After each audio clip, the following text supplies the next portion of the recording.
सल्तनते दक्कन की 3 शहजादियां।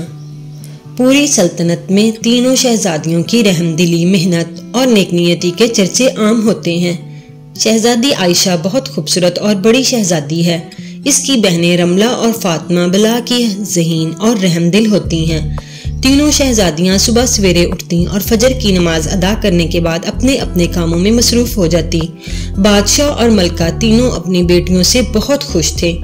मलका कहती है, बादशाह सलामत, अल्लाह का शुक्र है कि हमने अपनी बेटियों की अच्छी तरबियत की है। अभी वो ये बातें कर ही रहे होते हैं कि तीनों शहजादियां अंदर दाखिल होती हैं। शहजादी आयशा बादशाह सलामत से अर्ज करती है, बाबा जानी, क्या हम तीनों कल शिकार के लिए जा सकती हैं? बादशाह कुछ देर सोचने और मलका से सलाह मशवरा करने के बाद इन्हें जाने की इजाजत दे देता है। अगली सुबह तीनों शहजादियां और चंद सिपाही शिकार के लिए रवाना होते हैं। सफर इंतहाई खुशउस्लूबी से तय होता है। जंगल पहुंचते ही शहजादियां शिकार में मशगूल हो जाती हैं। तीनों शहजादियां एक हिरन के पीछे पीछे इससे तलाशती काफी आगे निकल आती हैं। सिपाही थोड़ा पीछे होते हैं कि तीनों शहजादियों को एक गार की दिखाई देती है। शहजादी आयशा कहती है, मैं तो बहुत थक चुकी हूँ, लेकिन कोई शिकार भी आज हाथ नहीं आया है। शहजादी रमला कहती है, आओ सिस्टर्स, हम इस गार में थोड़ा आराम कर लेती हैं। ये काफी महफूज जगह लग रही है। शहजादी फातिमा भी गुफ्तगू में अपना हिस्सा डालते हुए कहती है, मेरा नहीं ख्याल हमें इस गार में आराम करना चाहिए। ये गैर महफूज भी हो सकता है। थकन से इनका बुरा हाल होता है। आखिर वो तीनों फैसला करती हैं कि थोड़ी देर बैठकर सस्ताने के बाद रवाना हो जाएंगी। तीनों शहजादियां गार में दाखिल होती हैं। गार से इंतहाई मशहूर कुन खुशबू आ रही थी। ये कैसी गार है? शहजादी आयशा इस्तफसार करती है, नहीं मालूम इस गार का मकीन कौन है, मगर ये बहुत दिलफरेब सा माहौल है। मैं तो यहाँ कुछ देर जरूर आराम करना चाहूंगी। वो तीनों थोड़ा आगे बढ़ती हैं तो एक आरामदेह बिस्तर इन्हें नजर आता है। ये यकीनन किसी की मलकियत है। इसका मकीन बहुत ही पुरवकार होगा। ये किसी इंसान की रहायशगाह महसूस होती है। शहजादी रमला कहती है और बिस्तर पर एक तरफ पत्थर से टेक लगाकर बैठ जाती है। शहजादी फातिमा, जो काफी देर से खामोश होती है, बोलती है, नहीं, मुझे ये सब कुछ अजीब लग रहा है। हमें यहाँ से बाहर निकल जाना चाहिए। सिपाही हमारा इंतजार कर रहे होंगे। शहजादी आयशा कहती है, नहीं, मैं भी कुछ देर सस्ताना चाहूंगी। आओ फातिमा, इधर बैठो, आप जल्दी परेशान हो जाती हो। वो तीनों एक पत्थर से टेक लगाकर बैठ जाती हैं और इन्हें पता ही नहीं चलता कि कब वो नींद की आगोश में चली जाती हैं। यकायक गार धुएं से भर जाती है और ड्रैगन जादूगर इसमें से नमूदार होता है। मेरे आराम में खलल डालने कौन आ गया है? ड्रैगन जादूगर बुड़बुड़ाते हुए आगे बढ़ता है और अपने बिस्तर पर 3 खूबसूरत शहजादियों को आराम करते देखकर पहले वो हैरान और फिर खुशी से कहकहा लगाता है। उसे अपनी जिंदगी का ख्वाब पूरा होता दिखाई दे रहा होता है। उसे इंसानों से सख्त नफरत और चिढ़ थी। वो अल्लाह की किसी मखलूक से भी मोहब्बत नहीं करता था। वो जादू की ताकत से मालूम करता है कि ये कौन है। वो ये जानकर और ज्यादा पुरजोश हो जाता है कि ये सल्तनते दक्कन की शहजादियां हैं। वो खुश होता है और तीनों में रहने का फैसला करता है। इस तरह मेरा काम आसान हो जाएगा और मैं सल्तनत के तमाम लोगों का जीना हराम कर दूंगा, जिससे मुझे खुशी मिलेगी और मेरी ताकत में भी इजाफा होगा। तीनों शहजादियां एक झटके से एक साथ उठती हैं और एक दूसरे को देखकर हैरान होती हैं। सिपाही शहजादियों को जंगल में ना पाकर सख्त परेशान होते हैं। वो शहजादियों को ढूंढ ढूंढ कर थक चुके होते हैं कि अचानक एक सिपाही की नजर गार पर पड़ती है।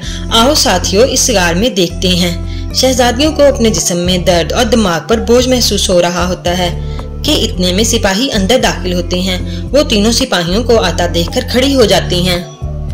ड्रैगन जादूगर खुद को शहजादियों के अंदर गायब कर चुका होता है। वो ये मंजर देखकर खुश हो रहा होता है। वो शहजादी आयशा के जहन में डालता है कि सिपाहियों को सख्त सजा दो। शहजादी आयशा गुस्से से धाड़ती है और हुक्म देती है कि तमाम सिपाहियों को 100 कोड़े मारे जाएं और महल पहुंचने पर ये अमल जल्द ही सरंजाम दिया जाए। सिपाही बहुत हैरान होते हैं क्योंकि शहजादी आयशा के इस फैसले पर बाकी दोनों शहजादियां भी बहुत खुश हो रही होती हैं। वापस महल पहुंचने पर शहजादियों के बदले रवैये से हर कोई परेशान होता है। बादशाह और मलका को हर तरफ से शहजादियों की शिकायत मौसूल होती हैं, तो वो दोनों सख्त परेशान हो जाते हैं। जादूगर ड्रैगन बहुत खुश था। वो तीनों शहजादियों के जरिए सबको खूब परेशान कर रहा था। इंसानों को इस हालत में देखकर वो खुश होता और अपनी ताकत बढ़ाता। वो खुश था कि अब वो वक्त करीब नहीं कि जब वो जल्द सबसे ज्यादा ताकतवर जादूगर बनने वाला है। आज तो हद ही हो गई, जब भरे दरबार में तीनों शहजादियों ने जिद पकड़ ली कि तमाम राया को हुक्म दिया जाए कि सल्तनत से चूंटियों की नस्ल को खत्म कर दिया जाए। ऐसा करने से ड्रैगन जादूगर की ताकत 1000 गुना बढ़ने वाली थी, क्योंकि उसे गार में जिस मखलूक ने सबसे ज्यादा तंग किया वो चूंटियां ही थीं। बादशाह और मलका शहजादियों की वजह से सख्त परेशान थे, लेकिन मरते क्या ना करते बादशाह ने ऐसा करने का हुक्म दे दिया। चिमचिम चूंटी को जब बादशाह के इस हुक्म का इल्म हुआ तो वो बहुत परेशान और हैरान हुई और उसे बहुत अफसोस भी हुआ। लेकिन जब उसे बादशाह के इस हुक्म की वजह पता चली तो उसने फैसला किया कि वो बादशाह और शहजादियों को इस मुश्किल से निकलने में मदद करेगी। चिमचिम चूंटी अपनी माँ से इजाजत लेने के बाद अपनी दोस्तों के साथ रवाना होती है। आज वो अपने जादू को इस्तेमाल करने का फैसला कर चुकी होती है।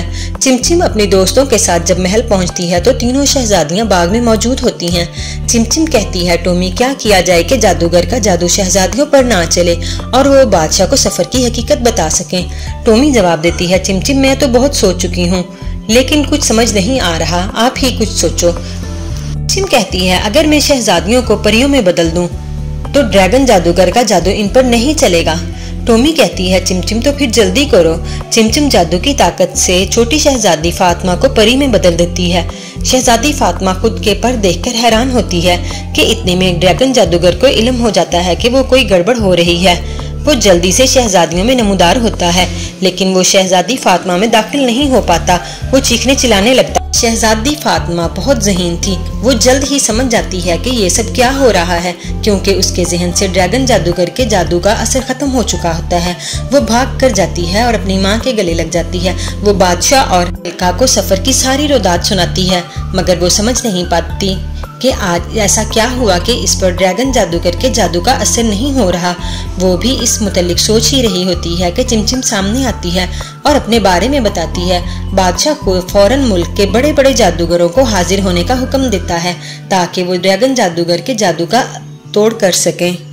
इस तरह चिमचिम को एक दफा फिर अपने खानदान और बाकी चूंटियों को महफूज करने में कामयाब हो जाती है और उसको इसका मौका मिलता है।